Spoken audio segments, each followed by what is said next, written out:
Good morning dear students. मुझे उम्मीद है कि आप सभी ठीक होंगे। इससे पहले मैंने आपको पाठ 3 गुलामी से मुक्ति पढ़ाया था। आज मैं आपको पाठ 4 दिव्य वृक्ष पढ़ाऊंगी। दिव्य का मतलब होता है अति सुंदर, जो कि अनोखा हो और बहुत विशाल हो। तो बच्चों, ये कहानी एक राजा के बारे में है जो कि देवदार वृक्ष जैसे दिव्य वृक्ष की लकड़ियों से अपना महल बनाना चाहता था। तो आइए पढ़ते हैं। बच्चों, प्रस्तुत पाठ पर्यावरण पर आधारित है। इस पाठ के माध्यम से बताया गया है कि पेड़ हमारे जीवन में कितने और कैसे उपयोगी हैं। यह कहानी रस्किन बॉन्ड द्वारा लिखी गई है। हिमालय की तलहटी में एक राजा राज्य करता था। एक बार उसके मन में विचार आया कि वह एक ऐसा महल बनाए जैसा आज तक किसी ने नहीं देखा हो। उसने निश्चय किया कि वह एक ऐसा अनूठा महल बनाएगा जो केवल एक स्तंभ पर टिका हो, और वह स्तंभ उसके राज्य के सबसे विशाल वृक्ष से बनाया जाएगा। बच्चों, स्तंभ का मतलब खंभा होता है। हिमालय की ऊंची ऊंची पहाड़ियों में अनेक विशाल वृक्ष होते हैं, जिनमें चीड़ और देवदार काफ़ी प्रसिद्ध होते हैं। इनमें देवदार के वृक्ष सबसे ऊंचे, सुगंधित और मजबूत होते हैं। देवदार का अर्थ ही है देवताओं का वृक्ष। राजा ने प्रधानमंत्री को बुलाकर कहा, लकड़हारों को बुलाकर कहिए कि वे जंगल के सबसे ऊंचे और विशाल देवदार के वृक्ष को काट कर ले आएं। नन्ही राजकुमारी बोली, पिताजी, देवदार पवित्र वृक्ष है। इसकी लकड़ी से तो केवल मंदिर बनाए जाते हैं। राजा बोला, वह तो और भी अच्छी बात है। मेरा महल भी मंदिर जैसा महिमावान बनेगा। प्रधानमंत्री ने पर्वतों से देवदार वृक्ष लाने के लिए अनेक मजदूरों को भेजा। वे मजदूर कुछ दिन बाद लौट आए। उन्होंने कहा, महाराज, पर्वतों पर बहुत विशाल विशाल वृक्ष हैं। उन विशाल वृक्षों को इतनी दूर तक खींच कर लाना संभव नहीं है। राजा ने राजकुमार से कहा, अपने घुड़सवारों को लेकर जाओ और घोड़ों से वृक्ष को खिंचवाकर यहाँ लेकर आओ। राजकुमार भी कुछ दिनों बाद घोड़ों के साथ वापस आ गया। उसने कहा, महाराज, वे वृक्ष इतने विशाल हैं कि हमारे घोड़े उन्हें 1 इंच भी नहीं हिला पाए। राजा ने कहा, ठीक है, अब सिपाहियों, तुम हाथियों को लेकर जाओ और वृक्ष को लेकर आओ। हाथी ऊंचे नीचे पर्वतों पर चढ़ नहीं पाए और राजा के सिपाही भी वापस आ गए। राजा को बहुत क्रोध आया। वह बोला, यदि पर्वतों से देवदार का वृक्ष नहीं लाया जा सकता तो मैदान में ढूंढो, वहाँ भी कोई ऐसा विशाल वृक्ष अवश्य होगा। ऐसा विशाल वृक्ष ढूंढकर 7 दिन में यहाँ लाया जाए।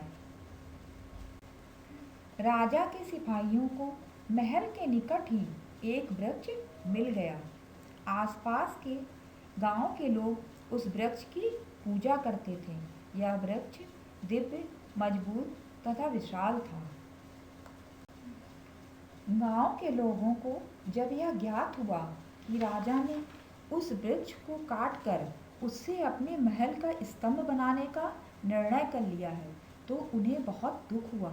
वे फूल मालाएं लेकर उस वृक्ष के पास आए, दीपक जलाकर चारों ओर रख दिए और शाखाओं पर मालाएं लगाकर करुणापूर्ण स्वर में गीत गाने लगे। ऐसा लग रहा था कि जैसे वे ईश्वर से प्रार्थना कर रहे हों कि राजा के विचार बदल जाएं और उन्हें उस भूल के लिए भगवान क्षमा करें। उस रात राजा अपने महल में निद्रा मग्न थे। अचानक उनके स्वप्न में चमकते हरे पत्तों के परिधान में लिपटी एक दिव्य मूर्ति प्रकट हुई। परिधान मतलब होता है वस्त्रों में। पत्तियों की सरसराहट जैसी मधुर आवाज में राजा से बोली, देवदार के इस वृक्ष पर मेरा निवास है। लोगों का कहना है कि आप इस वृक्ष को काटना चाहते हैं। मेरी विनती है कि आप यह विचार त्याग दें।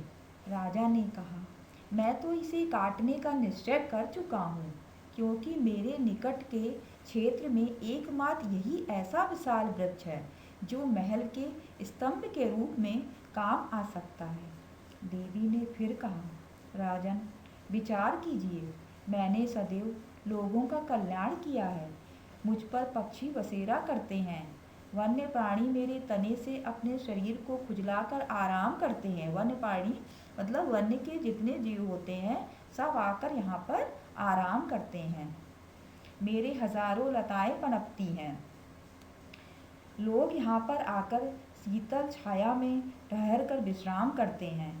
मुझे काटने से सभी प्राणियों को कष्ट होगा। राजा ने कहा, देवी, आपका कथन पूर्णतया सत्य है, मगर मैं क्या करूं? मैं तो आपके वृक्ष को काटने का निश्चय कर चुका हूँ।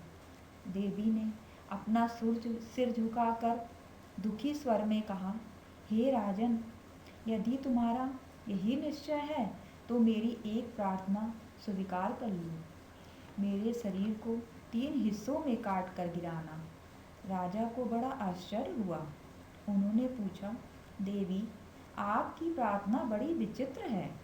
आप मृत्यु का कष्ट 3 बार क्यों भोगना चाहती हैं? देवी ने कहा, राजन, कारण स्पष्ट है। मेरे नीचे भूमि पर सैकड़ों देवदार के पौधे उग आए हैं। यदि मुझे एक ही बार काट कर गिराओगे तो मेरे भार से ये सभी पौधे नष्ट हो जाएं, तो बड़े होकर लोगों के काम कैसे आएंगे?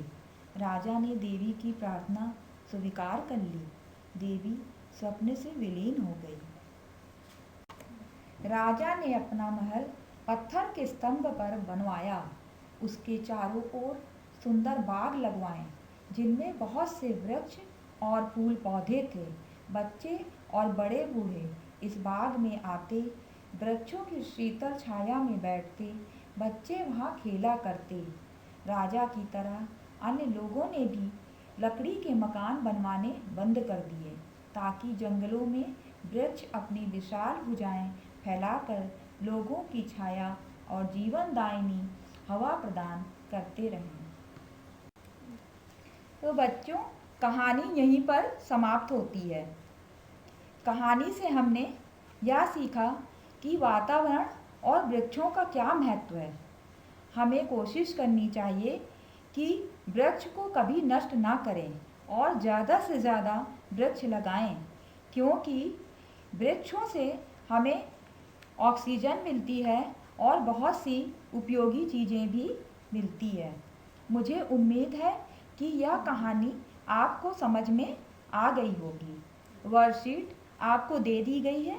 इस वीडियो के माध्यम से उस वर्कशीट का अध्ययन करें। धन्यवाद। Stay home, stay safe.